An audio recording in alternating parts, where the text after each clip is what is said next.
sinjenna ya wakarara arara sinjenna ya wakarara arara sinjenna ya wakarara arara sinjenna ya wakarara kufta kenna keessatti nagaan nu eegee jiraattota godhee guyyaa har'aa kana haala kanaan fuuldura isaa dhiyaannee akka isa waaqeffannu nu gargaareera waan ta'eef waaqan galateeffanna. Mee haa kadhannu, kadhannaa gabaabduu wajjin godhanna. Guddaa si galateeffanna waaqa jaalalaa, waaqa araaraa, waaqa ardiif samii uumte. Kunoo guyyaa har'aa kana fuula kan kee afadhufnee si waaqeffachuuf miila kan kee jala gajjenneerra. Yaa Waaqayyo hennaa nu gad jennu ati ol jechuun, ati ulfaachuun, ati nurra kabajamuun fedha kan kee haa ta'u. Yaa Waaqayyo warroota mana kana keessa jiran yennaa ofii irraa fudhatanii yaa Waaqayyo si waaqessuuf, si kabajuuf, soomaaf kadhaan si afoo jiranii yaa Waaqayyo maatii kana akka eebbisuu dandeettuuf ummata hennaa ammaa kana si kadhataaran kanneen kadhannaa isaanii yaa Waaqayyo madaan hundumtinuu onnee kennarraa qabna, kadhannaa adda addaa onnee kennarraa qabna. Yaa Waaqayyo galfata si bira galfannee kaanneerru qabna. Gooftaa kee ati galfata keenya nurraa fudhachuun kadhannaa keenya nuu dhaga'uun fedha kan kee haa ta'u. Abbaa kiyya si kadhadhaa hennaa ammaa kana waa'ee biyya keenyaa, waa'ee saba keenyaa, waa'ee ummata keenyaa. Yaa Waaqayyo ati saba keenya dhaqqabuun, saba keenya yaadachuun, biyya keenya yaadachuun fedha kan kee haa ta'u. Hennaa dubbanneetiin jennu ati nutti dubbadhu waliin jiraadhu jees kadha maqaa Gooftaas Kiristoostiin. Ameen. Barri kuni baroota jireenya kiyya arge keessa umrii jiraadhe keessa bara ulfaataa, bara cinqii akka bara kanaatti hin argine. Tarii abbootii keenya warroonni taataniitiin jettani yoo isin argitanii jiraattan ammoo hin beeku. Keessattuu barri 2020 urga seena irraa waa'ee adda addaatiin nu qabateetiin ture. Tokkoffaa koronaan nu qabate. Koronaaf otoo kadhannu amma irra deebi'ee waa'ee haala biyya keenyaa keessattuu waan politikaan biyya keenyaa itti adeemaaru kanneen hundumti keessaniyyuu quba qabdan jedhee yaada. Kun deebi'ee nu qabateetiin jedhe. Hin amana hundumti keessaniyyuu mana keessanitti wanta kana irratti akka kadhataattan. Keessattuu urga Haacaaluun du'e irraa jala qabee wanti biyya keenya adeemsifamaaru baay'ee waan nama cinquuf, waan baay'ee nama sodaachisu. Ambara jireenya kiyya keessatti akka ji'oota kana keessattuu ji'a kana dhiphadheef cannaqamee hin beeku. Hennaa ilmoon namaa duutu keessattuu karaa feesbuukiitiin yoo ilaaltaniitiin jettanii namoonni hennaa du'aniitiin jedhan gurbaa tokko argaatiin ture waan baay'ee coraa kiyya shugugna godhee hagaadhaana dhukkubsu keessaa mataan isaa kun xiyyiitiin dhaamee mataan isaa kun hargufama. Mee yaada namni kun obboleessa keessan osoo ta'e maaltu isinit dhagama? Yoo taane ilma keessan osoo ta'e maaltu isinit dhagama? Namni kun abbaa qaba, abbaan sun maaltu itti dhagama? Namni sun haadha qaba, haadha san maaltu itti dhagama? Ka jedhu baay'ee yaadaatiin ture. Kanaafi biyyiti keenya hennaa kamiin irrallee hennaan amma keessa jirru kuni hennaa kadhannaa amantootaa barbaaddeetiin jettu. Hennaa irkisaa amantootaa barbaaddeetiin jettu. Hennaa amantoonni ka'aniitiin saba biyya lafaatiif dhiiga jigaaru saniif hennaa kadhataniitiin jedhan akka ta'eetiin jedhe hennaa kamiin irraayyuu namni dhateetiin jedhe. Kanarraan kaka'e dubbii addaa irratti kan dubbannuuf yaadeetiin jedhe Waaqayyo jiraataadha. Akkasumas kadhaa namaas isa namaaf dhaga'u ka jedhu irratti waliin dubbanneetiin jenna ka jedheetiin jedhu yaadeetiin jedhe. Dhugumatti Waaqayyo jiraata. Dursin jira, ammasin jira, fuulduras jira. Inni kitaaba qulqulluurra maal jedha? Alfaadhaaf Omeegaadha jedha. Isa jalqabaatiif isa xumuraati jedha. Wanni addunyaa kan irratti ta'amu hundumtinuu osoo inni hin beekne ka ta'amu tokko. Waaqayyo waan hundumaa hin argaara jedha. Waaqayyo dhiiga jigaaru san hin argaara jedha. Macaafa Isaayyaasii 55 lakkoofsa 10 irratti yoo dhaqnee dubbifanneetiin jenne dubbiin Waaqayyoo jedha raawwataadha jedha. Raawwatu malee akkanumaan hin deebi'u jedha. Yoo guutuu isaa dubbifattaniitiin jettani roobni tokko yoo roobeetiin jedhe lafa gadi yoo roobeetiin jedhe roobni kun deebi'ee biqiltuu biqilchaa jedha. Biqiltuu sani ka inni biqile sani isinis buddeena irraa tolfattanii jedha.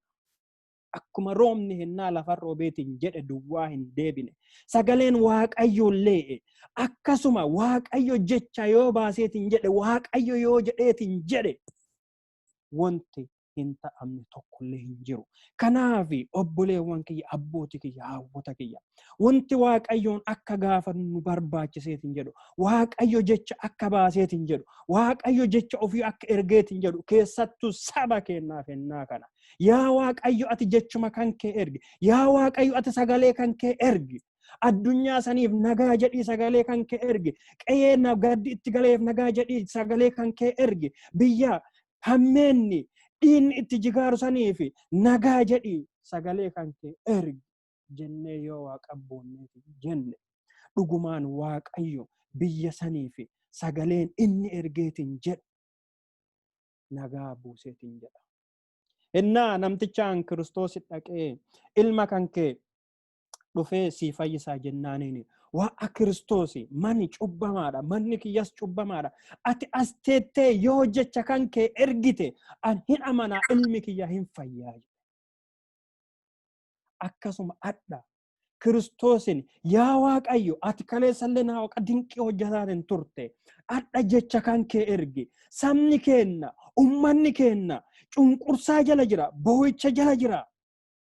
Boo'icha jalaa sanii akka bayeetiin jedhu dubbii kan kee jecha kan kee sagalee kan kee nuu ergi jennee Waaqayyotti warwaachuu qabna.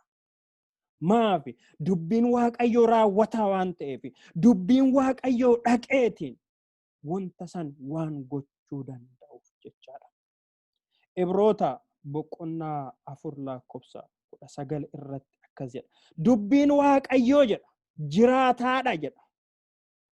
Humna hojjetus of keessaa qabaa jedha. Dubbiin Waaqayyoo tokkoffaa maalinni jiraataadha jedha. Dubbiin Waaqayyoo du'aa miti. Dubbiin Waaqayyoo jiraataadha jedha. Achirra lufeellee jedha. Humna hojjechuu of keessaa qabaa jedha. Waaqayyo yoo jedheetiin jedhe Waaqayyo yoo jecha baaseetiin jedhe wanti hin ta'amne tokkos hin jiru. Irra darbees akkas jedha. Billaa gara lamaan qaramee caalaa qara qabaa jedha. Balleessuttis yoo ka'e dubbiin Waaqayyo maalinni hin balleessa. Billaa qara lamaan gara lamaan qarame caalaa dubbiin Waaqayyo jabaadha jedha. Inni lubbuu fi hafuura buusaa fi dhuka gargar in baasan yaadaa fi akeeka garaa namaas qoree faraduudhaaf in danda'a jedha. Waaqayyo yaada garaa namaa qoree namni sun maal akka yaadaaru beekee maal akka gochuu fedhu beekee maal akka dalaguuf deemaaru beekeetiin Waaqayyo faraduu danda'a jedha. Namni kun wanti inni hojjechuuf ta'u namni kun adeemsi inni deemaaru kana jedhee Waaqayyo faraduu hin danda'a jedha. Adhayyaa saba keenya Waaqayyo akka faradu Waaqayyo akka yaada namaa laalee hammeenya san dhaabsisu ka saba keenya irratti ajjeechaa labse ka dhaabsisu saba keenya miidhuuf ka bayaaru ka dhaabsisu boo'icha qe'ee keenya galchuuf ka deemaaru ka dhaabsisu nama keenya hidhuuf ka deemaaru ka dhaabsisu Waaqayyo achi laalee beekaa jira. Kanaafi Waaqayyo yaada hamaa yaada badaa ka saba irratti sabaaf saba gosaaf gosa qe'eef qe'ee ollaaf ollaa biyyaaf biyya wali buusuufi yaada yaadeetiin jedhu hammeenna sani Waaqayyo laalee osoo hammeenni sun akka hin bahee saba keenya wali buusee lubbuu nama keenyaa hin finne akka Waaqayyo dhaabsiseetiin jedhu aniif isin kadhachuu qabna. Wanti Waaqayyo uume tokko illee isa duraa dhokachuu hin danda'u jedha. Wanti tokko Waaqa duraa dhokachuu hin danda'u jedha. Waaqayyo hundumaayyuu arga. Wanti hundinuu jedha saaqama ijaa isaa duratti mul'ataadha jedha. Wantummaan kaminuu wanti addunyaa kana irratti adeemsifameetiin jedhu Waaqayyo akka aniif isin itti amma gariin keessan silkii ufafoo qabdan ta'a, gariin keessan kompiitara ufafoo qabdan ta'uu danda'a. Akka itti silkii kennaaf kompiitara kana laalaa jirrutti Waaqayyo waa hundumaayyuu arga. Achirra darbee keessa isaas arga jedha. Kana waan ta'eef nu hundumtinuu yaa obboleewwan keenya hennaan sabni keenya keessa jiru hennaa cinqiti, hennaa boo'ichaati. Namoonni nama dhibame dhaqanii gaafachuu hin danda'ani. Namoonni nama hidhame dhaqanii gaafachuu hin danda'ani. Obboleessi isaa jalaa dhibamu korona dhaqee gaafatee hin danda'u. Obboleessi isaa jalaa hidhamu politika dhaqee gaafatee hin danda'u. Yaa saba keenya bara waaniin isaa wallaalame keessa jirra. Bara gara qabatan hin qabne keessa jirra. Kana keessaa kan nu baasuu danda'u Waaqa qofa. Kanaafi Waaqayyotti booyutu nurraa eeggameetiin jedhama. Waaqayyo waan hundumaa danda'aadha. Waan hundumaa arga. Boo'icha saba keenyaa, gidiraa fi gadadoo saba keenyaa hundumaa hin arga. Jal'inna moototaas hin arga. Kanaafi hennaan kun yaa Waaqayyo rakkinna saba keenyaa, rakkinna keenya, boo'icha keenya jalaa ati nu baasi jenneetiin hennaa itti boonneetiin jennu ta'eetiin jedha.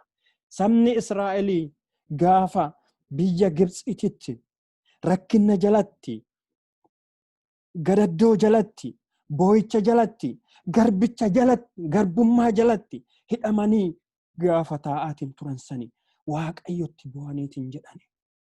Waaqayyoon kadhataniitiin jedhani. Ganamaaf galgala yaa Waaqayyo fuuruu keenna arge, yaa Waaqayyo dhiiga keenna arge, yaa Waaqayyo humna keenna arge jedhanii Waaqa booyaatiin turani. Seera ba'uu boqonnaa 3 lakkoofsa 7 irraa haga 12 yoo dubbifanneetiin jenne achirratti argineetiin jenna. Waaqayyo boo'icha saba Israa'elii hin dhaga'e jedha. Boo'ichi saba Israa'elii lafaa ka'eeti na bira ga'eera jedha. Mee boqonnaa 3 lakkoofsa 7 irraa waliin haa dubbifannu. Akkas jedha. Yemmus Waaqayyo gadi qabamuu saba koo warra Gibxii jiran argeera. Isa isaan warra humnaan isaan hojjechiisan jalaa ba'uudhaaf iyyatanis dhaga'eera.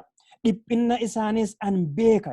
Ani harka warra Gibxii keessaa isaan baasuudhaaf gadi bu'eeraa jedha.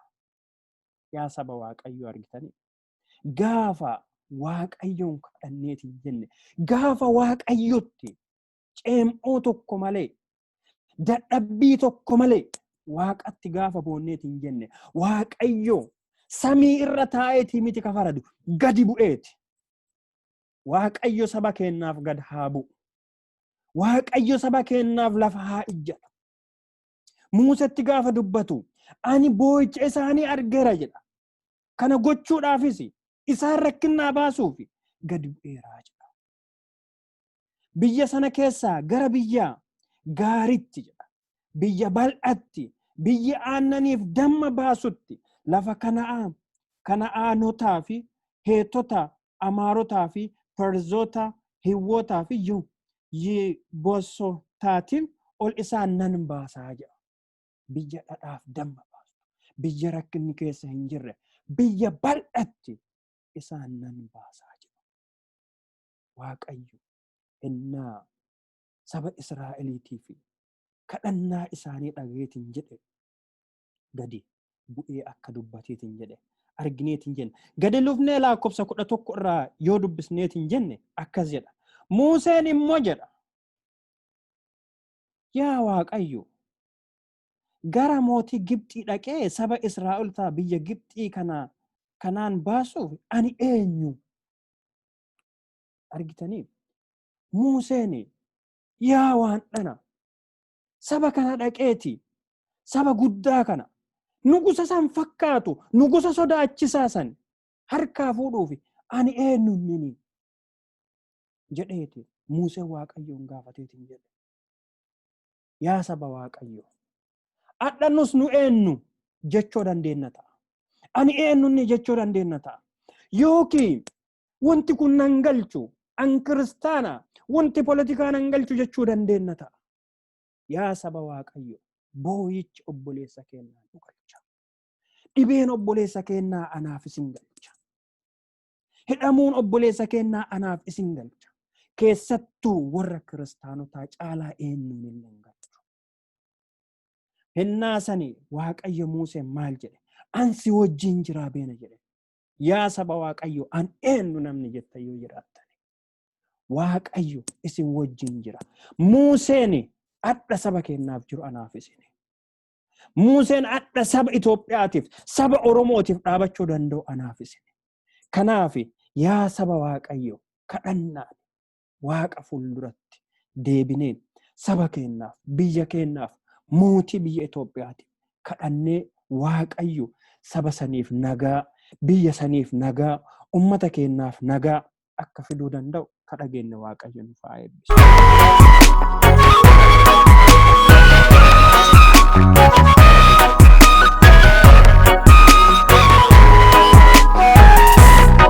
Sababii cubbuu keenyaatti malee nuturra daddarbaa gochuuf tammaateef malee lafuma kaaleessaa jirru dhaabannee argamneef malee garaa ati qabaatte qabaachuu dadhabneef malee lafuma kaaleessaa jirru dhaabannee argamneef malee garaa ati qabaatte qabaachuu dadhabneef malee harki kan kee gabaabbate nuuf haayisuun dadhabnee